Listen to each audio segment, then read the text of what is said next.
Hello mga dol, magandang araw po sa ating lahat. Ngayong araw mag-ayos tayo ng starter Mitsubishi. So ito mga dol, ang reklamo ng may-ari ay hard starting po yung kanyang sasakyan. Sinabihan ko sa kanya, sinabihan ko siya kung okay ba yung mga glow plug doon. Okay naman daw. So binaklas na yung starter. Hindi, tinignan ko ngayon, wala namang kaanong sira dito sa starter nya. Mataas naman yung carbon brass at saka wala namang sayad dito. Okay naman yung mga bearing nya, yan o. So pag ganito na mga eksena mga dol, pag wala kang makita dito na sira or okay yung battery, okay yung glow plug, yung mga linyada doon, wiring, okay din yun. So i-check natin mga dol, ito po yung solenoid switch na to. So kadalasan po dito yung contact points ilalim kasi na ubos na, medyo manipis-nipis na. So yun po magkakause ng mahina ang pagka-start. So hindi na talaga pantay yung dalawa dito sa loob, yung contact point dito sa loob, kasi marami pong nangyari dyan.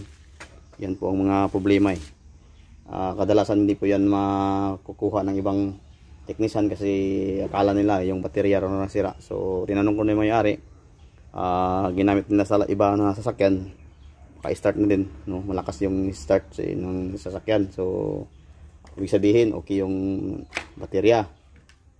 So ngayon tinignan niya din itong glow plug kasi yung may-ari nito ay mechanical din, no?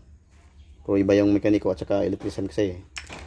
So dinala nito sa akin. So tingnan ko, okay naman yung kanyang field coil at saka armature, yung carbon brass mataas din.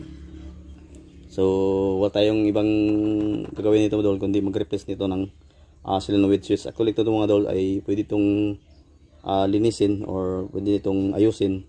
So makita ng pagtanggal dito ng kanyang clip. So sa ngayon mayroon naman tayong pang replace. So hindi na kailangan natin ayusin. Kung ayusin natin mga dol to, pandalian lang, hindi pang matagalan. So kailangan nating pang matagalan yung trabaho, yung panpod na komportable pa yung ating customer, no? Kasi hirap pagtanggal tapos babalik-balik na yung customer natin. Ito lang yung mga dahilan, no? So gagawin natin na dol pag ganyan, okay na yung starter, sinabi ko, starter, wiring, at saka yung mga glow plug, yung mga wiring doon, okay, battery. Yung battery, okay ang battery. So ang kailangan nito mga dol, mag-replace tayo ng solenoid. Ito yung mga kadalasan mga sira kasi kung mahina ang pagka-start. Kung dito nyo ilagay mga dol, malakas pag sa labas na yan sasakyan dol, sa wala sa kanyang makina, lakas yan mag-start. Pag nandoon na sa makina, mahina na yan.